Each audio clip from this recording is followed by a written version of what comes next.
Hi friends, tech boss എന്ന YouTube ചാനലിലേക്ക് നിങ്ങൾക്ക് സ്വാഗതം. ഇന്ന് നമ്മൾ നോക്കാൻ പോകുന്നത് ഫ്രണ്ട് ലോഡ് വാഷിംഗ് മെഷീനെ കുറിച്ചാണ്.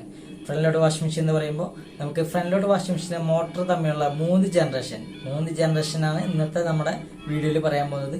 വീഡിയോ സഹിതം നിങ്ങൾക്ക് കാണിച്ചു തരുന്നുണ്ട്. അപ്പോൾ വീഡിയോ ഫുള്ളായിട്ട് കാണുക, ചാനൽ സബ്സ്ക്രൈബ് ചെയ്യുക, അടുത്തുള്ള ബെല്ലൈക്കൺ കൊണ്ട് അമർത്തുക. അപ്പോൾ നമുക്ക് വീഡിയോയിലേക്ക് പോയാലോ. ഓക്കെ,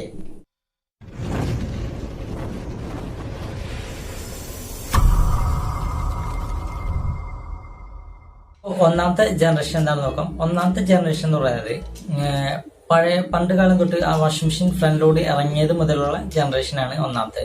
അതിന്റെ വർക്കിംഗ് ഇപ്പോൾ ഞാൻ കാണിക്കുന്നത് പോലെയാണ്, ഇപ്പൊ വീഡിയോ കാണുന്ന പോലെയാണ് അതിന്റെ വർക്കിംഗ് വരുന്നത്.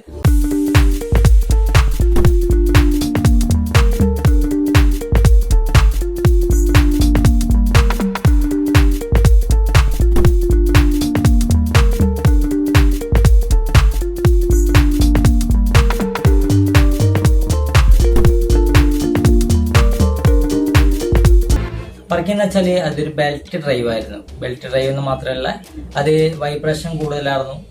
ബെൽറ്റ് ഡ്രൈവ് ആയതുകൊണ്ട് വൈബ്രേഷൻ കൂടുതലായിരുന്നു. അതിന്റെ സസ്പെൻഷനൊക്കെ 4 സൈഡിലോട്ടും വലിച്ചു കെട്ടിയതുപോലെയുള്ള സസ്പെൻഷനുകളായിട്ടായിരുന്നു ആദ്യത്തെ വാഷിംഗ് മെഷീൻ ഇറങ്ങിയത്. അത് മാത്രമല്ല, വാഷിംഗ് ക്വാളിറ്റി ഇപ്പോഴത്തെ വാഷിംഗ് മെഷീനെക്കാട്ടിയും കുറച്ച് കുറവായിരുന്നു. ഇപ്പോഴത്തെ വാഷിംഗ് മെഷീനെക്കാട്ടിയും കുറച്ച് മോട്ടറിന്റെ സ്പീഡ് കാര്യങ്ങളും നോയ്സ് കൂടുതലായിരുന്നു, മോട്ടറിന്റെ സ്പീഡ് കുറവായിരുന്നു. അപ്പൊ അങ്ങനെയുള്ള കാര്യങ്ങളാണ് ആദ്യത്തെ ജനറേഷനിൽ പെടുന്ന വാഷിംഗ് മെഷീന്റെ പ്രശ്നങ്ങൾ. അപ്പൊ നമുക്ക് രണ്ടാമത്തെ ജനറേഷൻ നോക്കാം. രണ്ടാമത്തെ ജനറേഷനിലേക്ക് വന്നപ്പോൾ വാഷിംഗ് മെഷീന്റെ മോട്ടർ വളരെ വ്യത്യാസം വന്നിട്ടുണ്ട്. ബെൽറ്റ് ഡ്രൈവ് എന്നുള്ളത് മാറിപ്പോയി. ബെൽറ്റ് ഡ്രൈവ് തന്നെ അവർ മാറ്റി, പിന്നെ ഡയറക്റ്റ് ഡ്രൈവായി.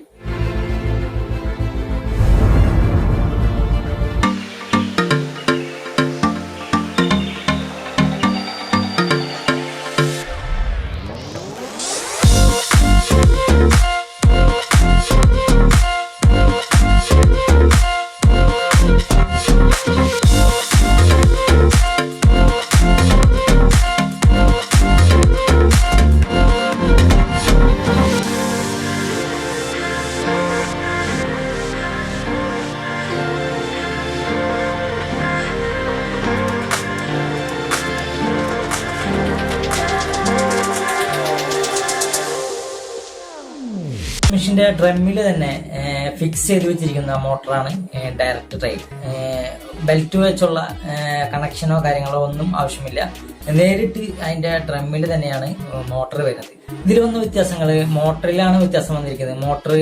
ആദ്യത്തെ മോട്ടർ കറണ്ട് കൂടുതൽ എടുക്കുന്ന സെപ്പറേറ്റ് മോട്ടർ വേറെ വെച്ച് ബെൽറ്റ് വഴി കണക്ട് ചെയ്യുന്ന മോട്ടറായിരുന്നു.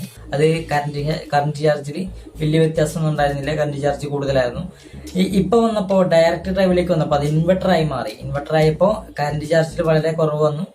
അത് മാത്രമല്ല, എഫിഷ്യൻസി കൂടി, സ്പീഡ് കൂടി, വൈബ്രേഷൻ കാര്യങ്ങൾ കുറയ്ക്കാനും ഇതുവഴി സാധിച്ചു. മറ്റേതാകുമ്പോൾ മോട്ടറിൽ നിന്ന് ബെൽറ്റ് വഴി കണക്ട് ചെയ്യുമ്പോൾ ബെൽറ്റിന്റെ വൈബ്രേഷനും പിന്നെ ആ വാഷിംഗ് മെഷീൻ ഡ്രമ്മിന്റെ വൈബ്രേഷനൊക്കെ കൂടുതലായിരുന്നു.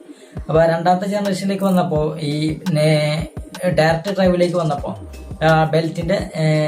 ബെൽറ്റ് ഇല്ലാത്തതുകൊണ്ട്, ബെൽറ്റിന്റെ കണക്ഷനോ കാര്യങ്ങളോ ഒന്നും ഇല്ലാത്തതുകൊണ്ട് വൈബ്രേഷൻ വളരെ കുറയ്ക്കാനായിട്ട് സാധിച്ചു. പിന്നെ ഈ ജനറേഷനിലേക്ക് വന്നപ്പോൾ ഏകദേശം ഡിജിറ്റൽ മോഡലിലൊക്കെ വന്നു തുടങ്ങിയിട്ടുണ്ട് വാഷിംഗ് മെഷീൻ. വളരെ എളുപ്പം യൂസ് ചെയ്യാൻ പറ്റിയതും കുറെ ഓപ്ഷൻസ് ആയിട്ടുള്ളതും വാഷിംഗ് ക്വാളിറ്റി കൂടുതലും ഈ ഓപ്ഷനിലേക്ക് വന്നപ്പോൾ ഫ്രണ്ട് ലോഡ് വാഷിംഗ് മെഷീൻ എത്തിപ്പെട്ടു. ഇപ്പൊ കാണുന്നത് മൂന്നാമത്തെ ജനറേഷൻ ആണ്. ഇപ്പൊ ഇറങ്ങിക്കൊണ്ടിരിക്കുന്നതും മൂന്നാമത്തെ ജനറേഷൻ ഫ്രണ്ട് ലോഡ് വാഷിംഗ് മെഷീനാണ്. ഇപ്പൊ മൂന്നാമത്തെ ജനറേഷനിലേക്ക് വന്നപ്പോൾ വാഷിംഗ് മെഷീൻ അടിപൊളി മാറി. അതിന്റെ സസ്പെൻഷൻ കാര്യങ്ങളടക്കം ഫുള്ളായിട്ട് മാറി. ഇപ്പൊ നിങ്ങൾക്ക് വീഡിയോയിൽ കാണാം. അതിന്റെ സസ്പെൻഷൻ കാര്യങ്ങളടക്കം മാറി. ഡ്രം ഒരിക്കലും ഒരു തരി പോലും വൈബ്രേറ്റ് ചെയ്യാത്ത രീതിയിലേക്ക് എത്തി. അത് മാത്രമല്ല, അതിന്റെ മോട്ടറിനും വളരെ വ്യത്യാസം വന്നിട്ടുണ്ട്.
മോഡൽ. അതാ ഇത് വന്നപ്പോൾ കറണ്ട് ചാർജ് കുറഞ്ഞു, ഇൻവെർട്ടറാണ്, കറണ്ട് ചാർജ് കുറഞ്ഞു, പിന്നെ വൈബ്രേഷൻ കുറഞ്ഞു, നോയ്സ് കുറഞ്ഞു. നോയ്സൊക്കെ വളരെ കുറവാണെന്നാണ് കമ്പനികളൊക്കെ പറയണത്. ഫുള്ള് സെൻസർ കാര്യങ്ങളൊക്കെയാണ് കൂടുതലായിട്ടും വരുന്നത്. വൈബ്രേഷൻ കുറയ്ക്കാൻ വരെ ഒരു സെൻസർ ഒക്കെ ഉണ്ട്. സെൻറ്റം സിസ്റ്റം എന്ന് പറഞ്ഞ പുതിയ ടെക്നോളജിയിലേക്ക് മാറി. അതിനനുസരിച്ച് കോസ്റ്റ് കുറച്ച് കൂടുതലാണെങ്കിലും നമുക്ക് ലോങ് ലാസ്റ്റിംഗ് ആണ്. ആദ്യത്തെ വാഷിംഗ് മെഷീനേക്കാളും കൂടുതൽ എഫിഷ്യൻസി കാര്യങ്ങളും കൂടുതലാണ്, സ്പീഡ് എല്ലാം കൂടുതലാണ്. അപ്പോൾ ഒരുപാട് നാളത്തേക്ക് ഇത് നിലനിൽക്കുമെന്നാണ് കമ്പനികളൊക്കെ ഈ മോട്ടറിനെ സംബന്ധിച്ച് പറയുന്നത്. അത് മാത്രമല്ല, മൂന്നാമത്തെ ജനറേഷനിലേക്ക് വന്നപ്പോൾ അത് ഡിജിറ്റൽ എന്ന് മാത്രമല്ല ടച്ച് ടൈപ്പും കൂടെയൊക്കെയാണ് ഇപ്പോൾ വരുന്നത്. നമുക്ക് വെറുതെ ഓപ്ഷൻസ് ഒക്കെ ടച്ച് ചെയ്തവര് ഓപ്ഷൻസ് മാറുന്ന രീതിയിലേക്കാണ് ഇപ്പോഴത്തെ മൂന്നാമത്തെ ജനറേഷൻ ഇറങ്ങിയത്. ഫ്രണ്ട് ലോഡ് വാഷിംഗ് മെഷീനെ കുറിച്ച് നിങ്ങൾക്ക് എന്തെങ്കിലുമൊക്കെ ഇപ്പൊ മനസ്സിലായെന്ന് തോന്നുന്നു. അപ്പൊ നമുക്ക് അടുത്ത വീഡിയോ കാണുന്നവരെ ചാനൽ സബ്സ്ക്രൈബ് ചെയ്യാത്തിട്ടുണ്ടെങ്കിൽ ഇപ്പൊ തന്നെ സബ്സ്ക്രൈബ് ചെയ്യുക. അടുത്തുള്ള ബെല്ലൈക്കൺ കൂടെ അമർത്തിക്കാണ്ട് നോട്ടിഫിക്കേഷൻ ഓൾ എന്ന് ആക്കി വെക്കുക. അപ്പൊ നമുക്ക് അടുത്ത വീഡിയോ കാണുന്നവരെ ഗുഡ് ബൈ.